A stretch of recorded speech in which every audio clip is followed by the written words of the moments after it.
એટલો મસ્ત બેનું ગીત ગાઈ ને કીર્તન ગાઈ બધાને મોજ આવી એમ લાગે જૂનાગઢમાં બધા ભજન કરવી છે એવું લાગે. બોલો કૃષ્ણ કનૈયા લાલ કી જય.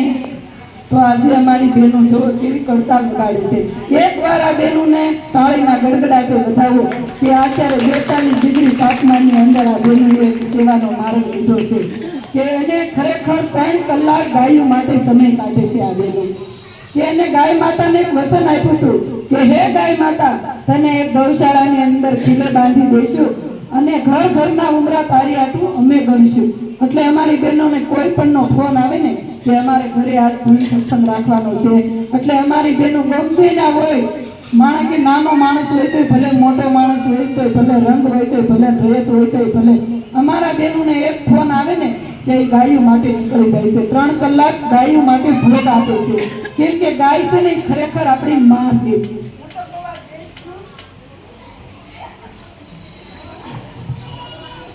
આપણે આ દેશનું જીવ ગયો ને તો ગાય માતાને કહી શકાય કે એક માં છે. એટલે તો આપણે જગતની અંદર કહીએ છીએ કે આપણે કોણ 3 માતા છે. તો કે જન્મ દેનારી માં, અને બીજી માતા તો કે ધરતી માતા, અને ત્રીજી તો કે ગાય માતા. આ ત્રણેયનું ઋણ આપણી માથે છે. કેમ કે રોજ આપણી માએ જે આપણે આ દુનિયાની અંદર જન્મ દઈને આ દુનિયાનો આનંદ લેવડાવ્યો, આ દુનિયાની અંદર રમતા મેલા, અને એવી એક જન્મ દેનારી માં ઉપકારી આપણે એની માથે ઉપકાર છે, આપણો ઋણ છે. અને બીજું કે સવારમાં તમે ઉઠો ને ગમે એવું કર્મ કરો તો આ ધરતી માતા તમને જીવે છે. તમે પાપના પોટલા ભરો તો તમારો વજન જીવે, અને ધર્મનું કર્મનું કામ કરો ને તો તમારો આ ભાર ઝૂલતી હોય. એવી ધરતી માતાને આપણે કાયમ વંદન કરવા જોઈએ કે હે માં, કે હું ગમે એવું ખાવ પીવું, કર્મ કરું, પાપ કરું, પુણ્ય કરું, છતાં તું મારો ભાર ઉપાડશો. તો ઉઠીને આપણે એને વંદન કરવા જોઈએ. એનાય પણ આપણે લોણી સેવી. અને ત્રીજી તો કે ગાય માતા. ગાય માતાને આપણે લોણી સેવી કે ગાય માતાની અંદર 33 કોટી દેવતા બિરાજમાન છે. એટલે તો આપણે એને માં કહેવામાં આવી છે. એક ગાય છે, ગાયના મુખની અંદર તો કે ભાગવતનો સાર છે, અને ગાયનું ગળું છે એમાં 18 અધ્યાય છે, અને ગાયનું આ ભાલ છે ને નરસિંહજી સાક્ષાત બિરાજમાન છે, અને એના મસ્તક ઉપર તો કે આખો વૈકુંઠ ધામ છે. ગાયની અંદર 33 કોટી દેવતા બિરાજમાન છે, અને એના ગોબરની અંદર માં લક્ષ્મીજીએ વાસ લઈ લીધો. એની ગોબરની અંદર કેટલી તાકાત છે કે માં લક્ષ્મી બેસી જાય. જોવા ગાયની કેવી તાકાત છે. ખરેખર હું તો એમ કહું કે ગાયને તમે એક ગોળની ડાંગરી અને 2 રોટલી ગાયને તમે જમણા હાથે ખવડાવો, અને એની જીભ જો તમારી હથેળીમાં આટી જાય ને તો તમારી ભાગ્યની રેખાઓ ખોલી નાખે એવી ગાય માતાની અંદર તાકાત છે. પણ આપણે કોઈને કોઈ સમજાવવા વાળું નથી ને, એટલે આપણે પશુ જેવું એને માની છીએ. આપણે આંગણે આવી હોય ને તો આપણે એમ કહેવી છે કે આ રેઢિયાર છે, પણ ખરેખર એ રેઢિયાર નથી. એમાં સાક્ષાત તમારી માં બિરાજે છે. તમે કોઈ કુળદેવીને માનો છો, કાળિયા ઠાકરને માનો છો, ઈ જ કાળિયો ઠાકર આજ ગાયની ઓતરમાં બિરાજે છે, અને તમારી કુળદેવી છે ને એની નાભીમાં બિરાજે છે. એટલે તો આપણે એને 33 કોટી દેવતા કહેવામાં આવે છે. પણ ખરેખર આપણે પથ્થર પૂંજવી છીએ, આપણે સદીઓ પૂંજવી છીએ, પણ ખરેખર જીવની અંદર પરમાત્મા બેઠો છે ને એને આપણે ઓળખતા જ નથી. ખરેખર ન્યા ઓળખવાની જરૂર છે. આ તો સતી તો તમને અનુભૂતિ કરવા માટે આપી છે. કોઈ પથ્થરની મૂર્તિ છે ને એ તમને કોઈ યાદ અપાવવા માટે આપી છે. બાકી હું છું ને ઈ જ તું છો, ને તું છો ઈ હું છું. ક્યાંય ભગવાન બીજે છે નહીં. મારી અંદર હું બોલું છું એ એક પરમાત્મા છે, અને તમે આજે સાંભળો છો ને એ એક પરમાત્મા છે. ઈશ્વર જ છે મારી અંદર બેઠો છે ને ઈ જ રામ તમારી અંદર બેઠો છે.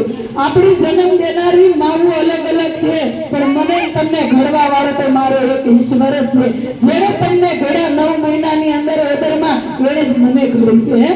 તો આપણે ઘણા એમ કહેતા હોય તમે કેવા જ્ઞાતિ છો, પણ જ્ઞાતિ આપણામાં આવે છે. ઈશ્વરના દરબારમાં ક્યાંય જ્ઞાતિ આવતી નથી. આપણે અહીંયા આવ્યા ને પછી જ્ઞાતિ શીખ્યા છે, પણ ભગવાને તમને કોઈએ કઈ મોકલ્યા કે તમે આ જ્ઞાતિમાં તમને જન્મ દો બીજી જ્ઞાતિ, એ તો તમે આવ્યા પછી તમને ખબર પડી તમે આ જ્ઞાતિમાં જન્મ લીધો, ફલાણા ઓલા જ્ઞાતિમાં લીધો. પણ જ્ઞાતિ ક્યાંય નથી. બાકી ભગવાનના ઘોડે તો બધા એક જ હરખા છે. આપણે અહીંયા ઊંચા નીચા ભેદ કર્યા છે, રૂપ રંગાતના આપણે અહીંયા શોભ ઊભા કર્યા છે.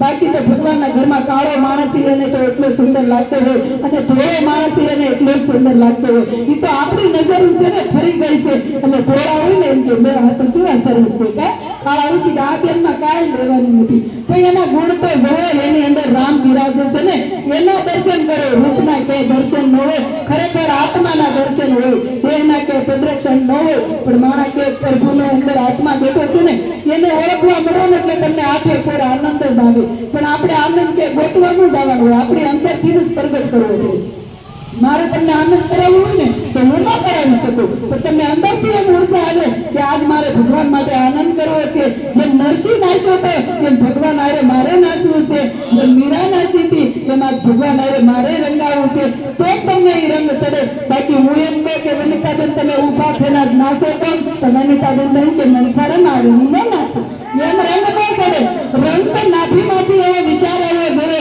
કે દુનિયા ભલે જોવે ગમે એવું વિચારે મારે તો મારા હરિહારે નાસવું છે મારો હરી જોવે એવી રીતે મારે નાસવું છે ને એમાં ભગવાનની દ્રષ્ટિ પડે પછી માણાની દ્રષ્ટિ કઈ કામ કરે નહીં પણ નાભીની અંદર તમારો વિશ્વાસ દંડ વિશ્વાસ હોવો જોઈએ કે હે પ્રભુ આ તો હું તારા માટે નીકળી ગઈ છું ને તારા રંગની અંદર હું રંગાઈ ગઈ છું ના ઈશ્વરને સાક્ષાત પ્રગટ થવું પડે પણ આપણી અંદર સમજણ ખૂટી છે બાકી માણસ કે ને 24 કલાક તો આપણે ભગવાને કાયમ જ આપે છે પણ આપણી અંદર સમજણ ઘટી ગઈ છે ને તો આપની અંદર કલાક ઘટી ગયું છે એવું લાગે ને પણ સમજાય ઘટી કલાક તો ભગવાને 24 કલાક આપીને એ 24 કલાકની અંદર આપણે 6 કલાક ધૂમ કરવા માટે આપ્યું હતું પણ આપણે 6 કલાક તો ન કાઢી શકીએ પણ આવા શેરીમાં કાર્ય હોય ને તો કલાક 2 કલાક તો આપણે ભજનમાં બેસી શકીએ ને ભગવાન એટલે તો 24 કલાક તમને આપી હતી કે 12 કલાક તો કે વ્યવહાર 6 કલાક તો કે વ્યવહાર માટે 6 કલાક તો કે નિંદર કરવા માટે અને 6 કલાક તો કે તમારું ઘરકામ કરવા માટે અને છેલ્લી 6 કલાક છે ને ભગવાનનું ભજન કરવા આપી હતી પણ આપણે બે જેથી ક્યાં ખાધો કર્યો તો કે ભગવાનના જ કામમાં ખાધો કર્યો આગળ તમારે કોઈ સંબંધીનો અમારે અહીંથી આ બેનું કોઈનો ફોન હોય ને તો પાકી લેવાય ઉઠી ન રહે કે અમારે ત્યાં આવવું જ પડે એ કે મારો ફોન આવ્યો હતો અને ભગવાનના ભજનમાં કોઈને ફોન કરો ને કાંઈ ધૂન ચલવેલા જવું પડે કે ના ના બેન આસમાન નથી આવવા બે પગ દુખે છે માથું બરાબર કામ નથી કરતું મજા નથી આવતી તરત ખાડો પાડી દે ભગવાનના ભજનની અંદર ખાડા પડશે પણ વ્યવહારની અંદર ક્યાંય ખાડો પડવા દે નહીં પણ ખરેખર કે માનવ છે ને એ કાલે ફરિયાદ કરશે પણ ઉપરવાળો તમને ફરિયાદ નથી કરતો ને એટલે તમે એના કામમાં ખાડો કરો પણ એ નોંધ લેશે એ અત્યારે ફરિયાદ નહીં કરે એ તમારો અંત સમય આવશે ને તો એ આખું લિસ્ટ બતાવશે જો આમાં તો ક્યાં ક્યાં ખાડા પડ્યા છે એટલે તરત તમને કે તારો વ્યવહાર તો પૂરેપૂરો તે નિભાવ્યો છે પણ આ જેટલા ખાડા છે ને એટલા મારા ધર્મની અંદર જ તે પાડ્યા છે તો એ તમને પરમાત્મા બધું દેખાડશે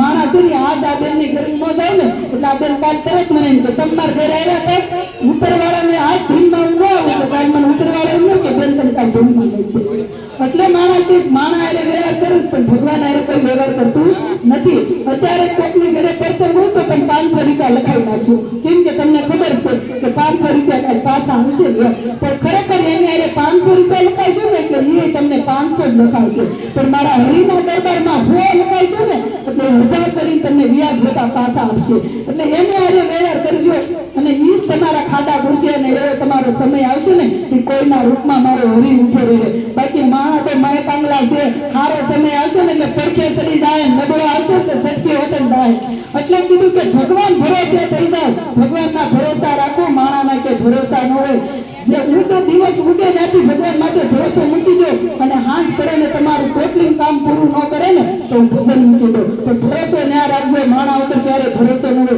અમારા 5 બહેનો નીકળે ને 5 બહેનો સત્સંગ કરતા હોય પણ 5 ની અંદર કાળિયો ઠાકર બિરાજમાન હોય 5 બહેનોની અંદર તમને એટલો આનંદ આવે કે હો બહેનો ભેગા થશે નકર અમુક હો બહેનો હોય ને ન્યાય એમ લાગે કાગડા પડતા હોય એમ થાય કેટલા 2-3 જણા જ છે પણ આનંદ એનો છે થોડાક હોય ને ત્યાં વધારે મજા આવે ઝાઝામાં બહુ ટોળામાં મજા ન આવે થોડાકમાં જ મજા આવે એટલે થોડુંક કીધું અને જાજુ સમજવા થાળી આપો તો આજ અમારી ગાય માતાની એક થાળી ભરે ને એમાં ફૂલ નહીં તો ફૂલની પાકડી અને એ તમને ભગવાને આપ્યું હોય ને તો જ આજે આપવાનું છે ગાય માતાના આપણે કોઈ પણ અમે જીવ દુખી હોય કે મા બાપ ન હોય, ઉપર આકાશ હોય, નીચે ધરતી હોય, અને કોઈ દુબળો જીવ ભૂખ્યો હોય ને તો એ લોકોને અમે અનાજ પુગાડતા હોય ને રસોઈ કરી જમાડતા હોય. અને કોઈ પણ ગૌશાળાની અંદર ગાયોને ઘાસ ન મળતું હોય અને દર 11 અમારે બાપા સીતારામ મહિલા મંડળ તરફથી કેળા ખવડાવતા હોય.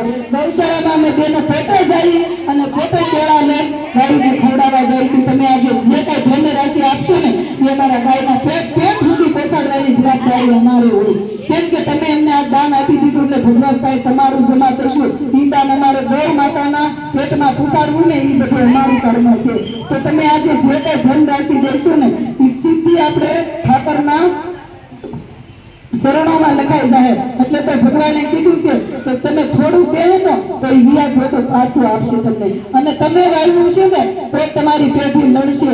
એટલે તો કીધું છે કે વાવો ને એ ઉગે, અને ઉગે ને એને કોઈ દુનિયાની તાકાત ન ફૂગે. ભગવાનને ખેતરમાં વાવ્યું હોય પછી તમને દીધા કરો તો તમારે લણાશ કરવાનું હોય. એટલે તો કીધું થોડુંક દીધું અને જાજુ માનજો બધું. હવે મારું ગળું બહુ કામ નથી કરતું, પણ આ ગાયની જોડે છે એટલે ગાયનું ગીત ગાઈ નાખી દે કડી. હે સાંભળો મારા ગોપ ગવાળિયા, સાંભળો ગાયની વાત. ગોવિંદ તમારા નેહડે રે તો, ગોવિંદ તમારા નેહડે રે તો, ક્યાં ગયો ભગવાન કનૈયા, ક્યાં ખોવાડો. ખાવા નથી મળતો સારો એ કનૈયા, ક્યાં ખોવાડો. ખાવા નથી મળતો સારો. હે ગાય ગોરલ કઈ મને બોલાવતો, માથે ફેરવતો હાથ.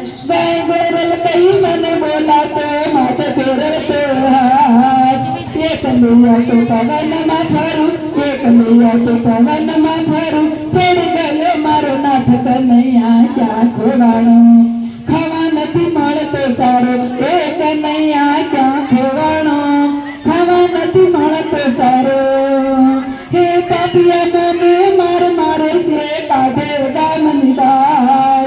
પાપિયા મને મારે છે, કાઢે ગામની બહાર. કસાય ખાને મોકલી કરવત, કસાય ખાને મોકલી કરવત. ઉતારી યાર પાર કનૈયા, ક્યાં ખોવાડો. ખાવા નથી મળતો સારો એ કનૈયા, ક્યાં ખોવાડો. ખાવા નથી મળતો સારો. એ વિઠ્ઠલ હવે વેલો આવજે, સાંભળ મારો પુકાર. વિઠ્ઠલ હવે વેલો આવજે, સાંભળ મારો પુકાર. કબીર કેસે પીતમ પ્યારા, કબીર કેસે પીતમ પ્યારા. મેદી કરજો વાર કનૈયા, ક્યાં ખોવાડો. ખાવા નથી મળતો સારો એ